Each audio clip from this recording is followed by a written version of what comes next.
Hello दोस्तों, कैसे हैं आप सब। उम्मीद करता हूँ सब बढ़िया होंगे। तो आज लेके आ चुका हूँ है एक नई कथा जो कि सबके दिल को जीत लेगी। तो कथा को शुरू करने से पहले अपने चैनल सनातनी हिंदू को सब्सक्राइब करके वीडियो को लाइक जरूर कर लेना एंड कमेंट में जय श्री कृष्णा जरूर लिखना। तो चलो बिना किसी देरी के शुरू करते हैं आज की इस रोमांचक कथा को। श्री कृष्ण एक ऐसा नाम जो केवल एक व्यक्ति को नहीं दर्शाता, बल्कि संपूर्ण सृष्टि की चेतना को व्यक्त करता है।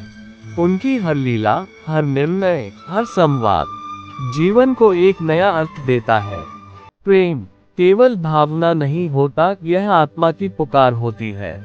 भक्ति केवल पूजा नहीं होती, ये संपूर्ण समर्पण होता है। और जब प्रेम और भक्ति मिलते हैं तब जन्म लेती है एक ऐसी कथा जो युगों युगों तक लोगों के दिलों में बस जाती है। ये है एक ऐसी ही अनमोल कथा एक राजकुमारी की जिसने बचपन से ही अपने हृदय में केवल एक ही नाम बसाया। वह नाम था श्री कृष्ण। ये कथा है रुक्मिणी की, जिनकी भक्ति ने स्वयं द्वारकाधीश को चलकर आने पर विवश कर दिया।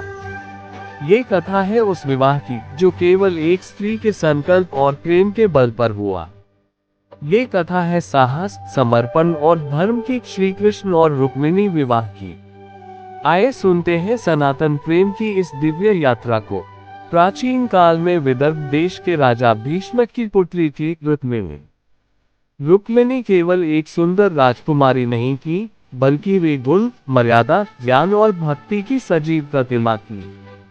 उनका हृदय शुरू से ही भगवान श्री कृष्ण की ओर आकर्षित था। उन्होंने कभी श्री कृष्ण को देखा नहीं था, लेकिन उनके गुणों की चर्चा चारों दिशाओं में फैली हुई थी। राजमहल की गलियों में, मंदिरों में, ब्राह्मणों की वाणी में, लोकगीतों में, हर जगह श्री कृष्ण का ही गुणगान होता था। रुक्मिणी का बालमन उन्हीं कथाओं में खो गया था। जैसे जैसे वे बड़ी हुई, उनका मन श्री कृष्ण की भक्ति में पूर्णतः समर्पित हो गया। उन्होंने मन ही मन श्री कृष्ण को अपना पति मान लिया था, लेकिन नियति को कुछ और ही मंजूर था। उनके बड़े भाई रुक्मी, जो अहंकारी और अधर्मी थे, उन्होंने अपनी बहन रुक्मिणी का विवाह चेदिराज शिशुपाल से निश्चित कर दिया। शिशुपाल की प्रतिष्ठा, वैभव और मित्रता के संबंध में यह निर्णय लिया गया, लेकिन रुक्मिणी के लिए यह एक दुर्स्वप्न के समान था। एक पतिव्रता कन्या जो अपने मन, वचन और कर्म से केवल एक ही पुरुष को अपना मान चुकी थी, उसके लिए किसी और से विवाह करना आत्मा को छिन्न भिन्न कर देने के बराबर था। रुक्मिणी ने ये समाचार सुनते ही स्वयं को संयमित किया। वह जानती थी कि उनका मनोबल और भक्ति ही उन्हें सही मार्ग दिखाएगी। उन्होंने एक विश्वसनीय ब्राह्मण को बुलाया और एक पत्र उन्हें सौंपा। ये पत्र था उनके हृदय का सीधा संदेश श्री कृष्ण के लिए। ब्राह्मण उस प्रेम और प्रार्थना से भरे पत्र को लेकर द्वारका की ओर निकल पड़े। दिन रात की यात्रा के बाद जब वे द्वारका पहुंचे तो उन्होंने वह संदेश प्रभु श्री कृष्ण को सौंपा। श्री कृष्ण ने पत्र पढ़ा और एक दिव्य मुस्कान उनके मुख पर फैल गई। वह मुस्कान केवल प्रसन्नता की नहीं थी, वह धर्म की विजय की भावना थी। वह जान गए थे कि रुक्मिणी केवल एक भक्त नहीं, बल्कि उनकी अर्धांगिनी बनने के लिए ही जन्मी थी। उन्होंने बिना देर किए अपने सारथी दारुक से रथ तैयार करने को कहा और अकेले ही विदर्भ की ओर चल पड़े। उधर विदर्भ में विवाह की तैयारियां जोरों पर थीं। शाही तोरण, पुष्पवर्षा, मंत्रोच्चारण, स्वर्ण मंडप सब कुछ भव्यता से सजा हुआ था, लेकिन उस महल की एक कक्ष में एक स्त्री का मन अशांत था। वह स्त्री थी रुक्मिणी, जो बार बार केवल यही प्रार्थना कर रही थी कि श्री कृष्ण आए और उन्हें इस अन्याय से मुक्ति दिलाए। उनका विवाह अगले दिन था। विवाह से एक दिन पूर्व वे प्रतिदिन की भांति देवी पार्वती के मंदिर गए। वहां जाकर उन्होंने अपनी व्यथा देवी को सुनाई और नम्र होकर प्रार्थना की कि यदि उनका प्रेम सच्चा है तो प्रभु श्री कृष्ण अवश्य आएंगे। और तभी मंदिर के बाहर रथ की आहट हुई। रथ के ऊपर खड़े थे स्वयं श्री कृष्ण। उनकी आंखों में आत्मविश्वास था, चेहरे पर सौम्यता थी और हृदय में रुक्मिणी के लिए अपार प्रेम। उन्होंने रुक्मिणी को मंदिर के बाहर आते देखा और उन्हें संकेत दिया। रुक्मिणी, जो इस पल की प्रतीक्षा में दिन रात जलती रही, बिना एक क्षण गंवाए रथ पर चढ़ गई। रथ तीव्र गति से विदर्भ से बाहर निकल गया। मंदिर में उपस्थित लोग स्तब्ध रह गए। जब यह समाचार राजा भीष्मक तक पहुंचा, वह दुखी हो गए क्योंकि वे श्री कृष्ण के विरोधी नहीं थे। लेकिन रुक्मिणी के भाई, जो शिशुपाल के मित्र थे, वे आग बबूला हो गए।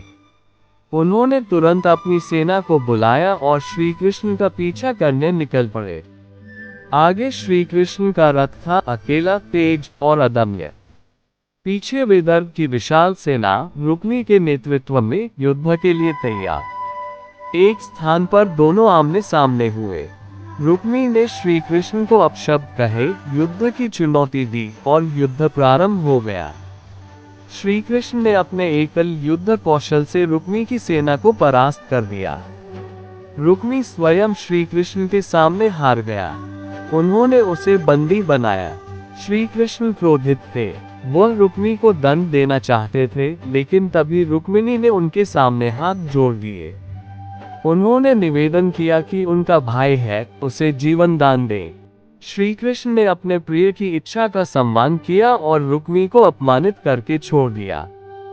फिर श्री कृष्ण रुक्मिणी को लेकर द्वारका लौटे। द्वारका नगरी में जैसे उत्सव का पर्व छा गया। नंद, यशोदा, बलराम, रेवती, उद्धव सभी ने उनका स्वागत किया। राजसभा में श्री कृष्ण ने घोषणा की, रुक्मिणी अब उनकी पत्नी है। द्वारका के मंदिरों में दीप प्रज्वलित किए गए, शहनाइयां बजी और चारों दिशाओं में मंगलमय घोष हुआ। संपूर्ण नगरी रुक्मिणी के स्वागत में सजाई गई।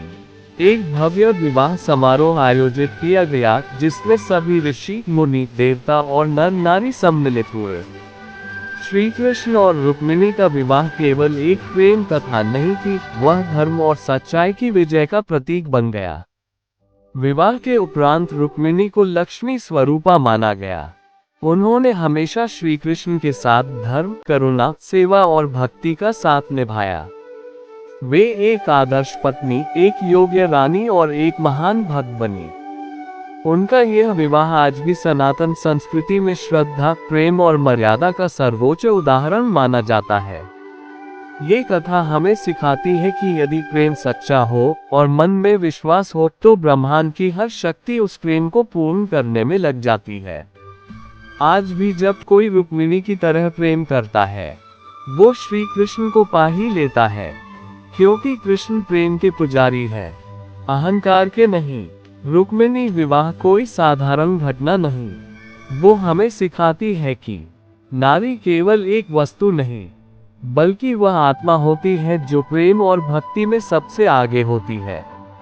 और श्री कृष्ण हमें सिखाते हैं, जब कोई सच्चे मन से पुकारे तो वह अवश्य आते हैं। ऐसी ही श्री कृष्ण की दिव्य कथाएं, उनकी प्रेमपूर्ण लीलाएं और सनातन धर्म के दुर्लभ रहस्य जानने के लिए जुड़े रहिए सनातनी ज्ञानीश्वर चैनल के साथ। हर गुरुवार और रविवार एक नई कथा, एक नया अनुभव, एक नई चेतना। जय श्री कृष्ण, जय रुक्मिणी।